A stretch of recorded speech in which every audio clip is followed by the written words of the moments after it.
मनुष्य अज्ञानी जीव एवं मार्गाने जात असल्यामुळे त्याचा विस्तार जास्त करण्यात आला. देव मार्ग सुखप्रदम, ज्यांच्या नामात पांडुरंग आहे मंडळींनो, त्यांचं जाणं हे ब्रह्मस्वरूप आहे. भगवंताशी ते एकरूप होत.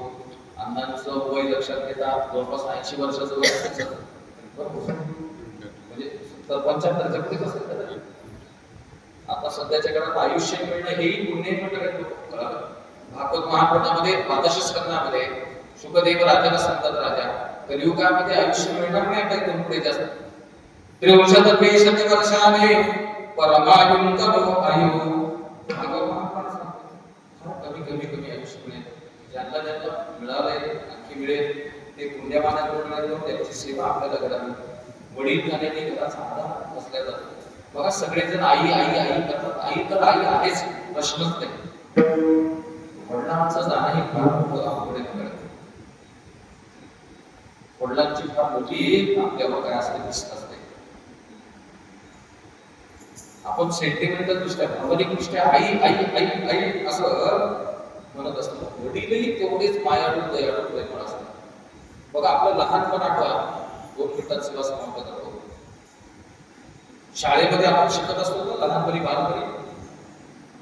वडील काबाड कष्ट करत असतात. आई काही एखाद्या मजुरी करते किंवा छोटं मोठं काम करते घरातल्या घरात करायला. परिस्थिती बेताची असते साधी. आपण शिकत असतो. एक दिवस घरी येतो आणि आईला म्हणतो, आई शाळेमध्ये माझा पहिला नंबर आला. आईला एवढा आनंद होतो.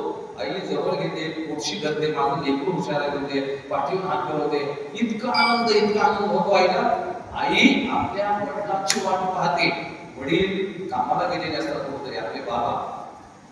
आणि संध्याकाळच्या वेळेला बाबा आले, मालक आले, पायातलं वाहन सुद्धा आई काढू देत नाही. आणि आई मोठ्या प्रेमानं म्हणते, अहो तुम्हाला माहितीये का आपला पिंटू वर्गामध्ये शाळेमध्ये पहिला आला. वडिलांना तेवढाच आनंद होतो. वडील हे बूट चप्पल काढतात, चूल वगैरे घालतात, हात वगैरे पाय वगैरे करतात, थोडं जवळ घेतात लेकराला. पण थकून आलेले असतात काम करून, बैठकीमध्ये बसतात. आई स्वयंपाक चहा पाणी काय असेल ते करते. बैठकीत बसलेल्या वडिलांच्या डोक्यामध्ये विचार येतो, माझ्या पिंट्यानं सकाळी किंवा माझ्या लेकराने उद्या सकाळी शाळेत जाताना 100-200 जर सगळ्यांना पेढे द्यायचे गुरुजीला मित्राला, म्हणून जर मला मागितले, माझ्याकडे रुपये नाही, कुठून देऊ मी? आणखी मजुरीचे पैसे आले. या चिंतेमध्ये आपले वडील आहेत मंडळी किंवा रात्रभर आई झोपते किंवा आईचं काम संपलं आणि सकाळी सकाळी आपलं लेकरू शाळेत जायच्या अगोदर शेजाऱ्या पाजाऱ्याकडून कुठून तरी हा उसने गडबडीमध्ये 100-200 आणून शाळेत जाताना आपल्या लेकरांना देणारे वडील आहेत आपल्याकडे, जा ते सगळ्यांना भेट पूजेला आहे.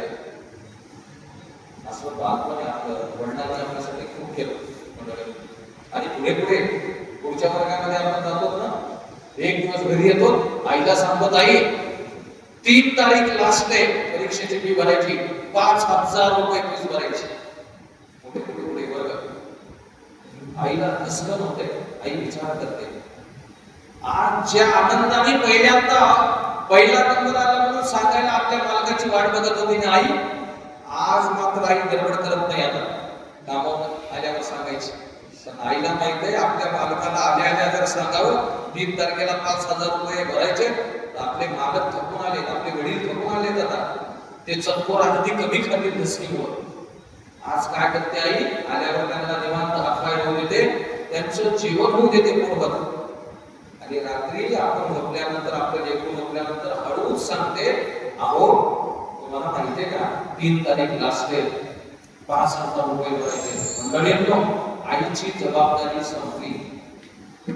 3 तारखेपर्यंत आपल्या लेकरांसाठी 5,000 रुपये कसे आणायचे कुठून हे वडील बघतात. एकूण तिकून आणून आपल्या वडिलांनी आपलं शिक्षण पूर्ण केलंय, आपल्यावर हे लाड केले. लहानाचं मोठं आपण पुढे पुढे शिकतो. तर आम्हाला विषय दाखवायचा नाही, मोठे होतो असे वडील आहेत आपले. आणि ते वडील गेल्यानंतर भारतीय संस्कृती संस्काराधिष्ठित करून मी गोवा राज्यामध्ये प्राध्यापक ज्यावेळेला होतो त्यावेळेला संस्कृत नॅशनल कॉन्फरन्समध्ये एका वचनावर 7 पानाचा प्रबंध लिहिला होता. भारतीय संस्कृती संस्काराधिष्ठित करून आपली संस्कृती संस्काराधिष्ठित. जर वडील गेल्यानंतर काही संस्कार सांगितले, आपल्याकडे काही विधी सांगितलाय, काही दानधर्म सांगितलाय, देहपतनानंतर अनेक दानधर्म सांगितले आपल्याला, शय्यादान, पददान, वेद गडदान, सामान्यदान वगैरे वगैरे जे काही आपण ते करावं, जेवढं जमेल त्यांच्यासाठी आपण करावं. वडिलांच्या जाणे जसं पुत्राला दुःख आहे तसं कन्येला तेवढंच दुःख आहे, त्याच्यापेक्षा कदाचित जास्त आहे असं म्हणतात. व्यावहारिक जीवनातला भाग सांगतो संतोष. आई वडिलाचं तर दोघांमध्ये तेवढंच प्रेम असणे प्रश्नच नाही, मुलीवर काय मुलावर काय. पण मुलीचं म्हणे थोडं वडिलावर जास्त प्रेम असते. हा ज्याचा त्याचा एक छोटा मोठा अनुभव आहे. बघा, मला एक मुलगी लग्न झाले आहे, मुलगा पुण्यामध्ये शिकायला, मोठा लहान, आता तो युनिव्हर्सिटी मध्ये बसलाय, तोही कीर्तन भजन सगळं करतो सगळ्याला. आपल्याकडे आलता का कथा सांगायला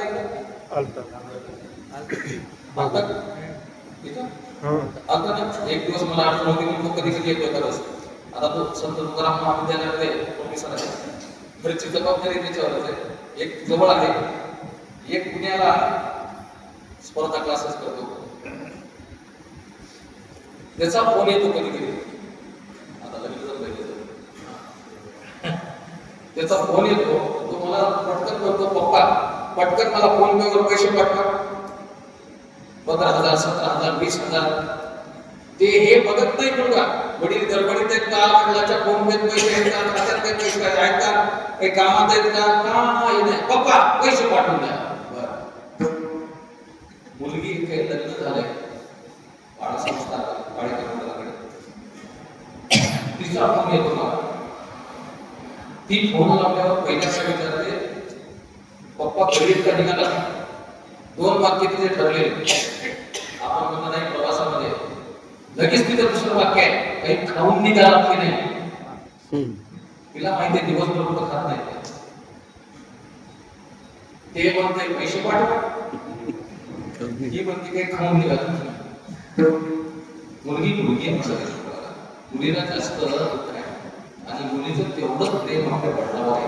हा व्यापारी मुलाला पुत्राला सुद्धा तेवढंच आहे, मुलीला सुद्धा तेवढंच महत्व आहे. थोडा जर आपण हा विचार केला तर असा आहे.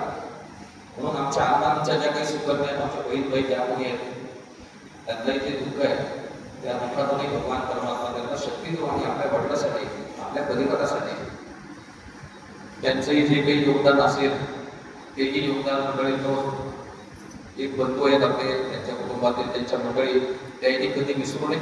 मलाही सख्या 8 बहिणी आहेत, सख्या